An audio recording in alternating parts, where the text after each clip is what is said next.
The Iwata Revolution HP.CR3. It's exactly the same as its predecessor, the HP.CR. It's just that this one has a 0.3mm needle nozzle setup. Let's take a look at it right now. So the Revolution HP.CR3 is what the box looks like. Has a 7mm or 0.24 ounces cup, and it's in the medium range. It also goes a little bit into the wide and a tiny bit into the fine. It's a gravity feed dual action airbrush, soft effortless coverage at low air pressures, R3 head system, 20 to 30 psi optimal working pressure, and a comfort handle. Let's go ahead and take it out of its sleeve.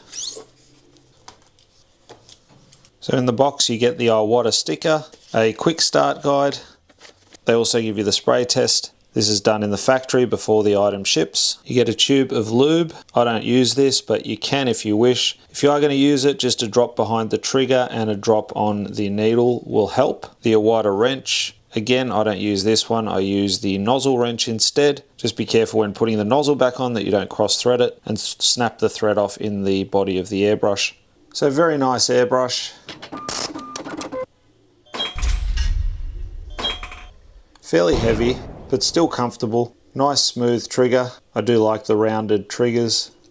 The color cup lid just pops off. You want to keep that breather hole there in the lid open, so you don't want to let anything block that or it can obstruct your paint flow. One thing I do like about the Revolution is that the handle has this taper in it, which makes it a little bit more comfortable when you're resting it on your hand and when you're airbrushing for long periods of time. Just remove the air cap and expose that needle so you can see the 0.3mm. And you can see how fine that is. It's a great size for all-round general airbrushing as well as detailing. And comparing the two, you can see there's not much difference at all. So it's only when you look at the front of the airbrush, you can see that the air cap on the original CR, the one on the left, is a little bit different. So the one on the left is the 0.5mm, and obviously the one on the right is the 0.3. Okay, so I'm just going to add in some paint. I've got some pre-mixed black, so I've just got some reducer in this already, and I'm going to be spraying at about 30 psi. The optimal pressure that it recommends is 20 to 30.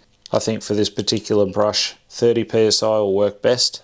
I'm going to remove the air cap. I prefer to do this to manage my tip drying. Just be sure not to drop your airbrush, because then you can damage your needle and nozzle. So I'm going to start off a bit further away, spraying at a distance. So nice broad spray. You can see when I'm pulling full throttle on that trigger, the spray is about this wide, covering an area. Doesn't take long at all. You can get it really wet fairly quickly. Sprays really nice, straight out of the box, super smooth. If you want to go a bit finer, move up closer to your work and pull back less on the trigger. And if you're doing lines like this, you want to keep moving with them. Keep your speed consistent. So for fine detail, I like to rest my airbrush on my hand, pulling back a little bit and just testing to see how it sprays dots. Getting a little bit of tip drying, so I could probably over thin my paint even more. But you may or may not be able to see that dried paint on the end of that needle. That's starting to affect the performance. So now that that's cleaned off, you can see I'm able to get nice fine detail. Now pulling back and getting a little bit of intermittent, shutting the trigger down a little bit more. So you can see from that demo I'm still getting a bit of tip drying. So what I'm going to do is just add some more reducer into the cup, thin out my paint a little bit and give that another go. That should help to reduce my tip drying and make the paint flow a little better. And now with that thinner paint, you can see it's definitely running smoother.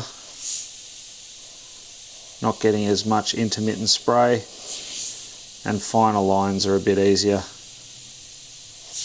So you could definitely tweak it even more than that and get better performance.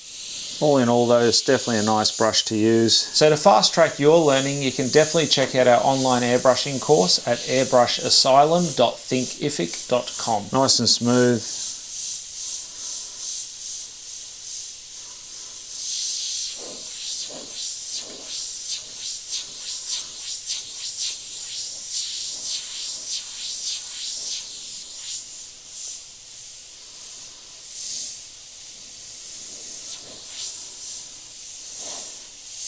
If you're looking for a more detailed brush than the 0.5 and you do like the Revolution style, then this is definitely a great option.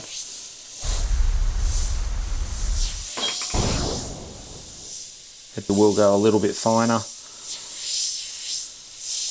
It's just a matter of getting your paint mix and your air pressure right, and then you can avoid some of this intermittent spray that I'm getting. It also depends on how hot it is where you're painting. It's fairly humid here today in the studio, so just adjust it to best suit your location. So the Iwata HP.CR3 Revolution, as you can see, is a great all-round airbrush. With that 0.3mm needle nozzle setup, you can get finer detail than the previous 0.5mm nozzle. It's a very robust and versatile airbrush, and one that'll be very, very handy in your collection.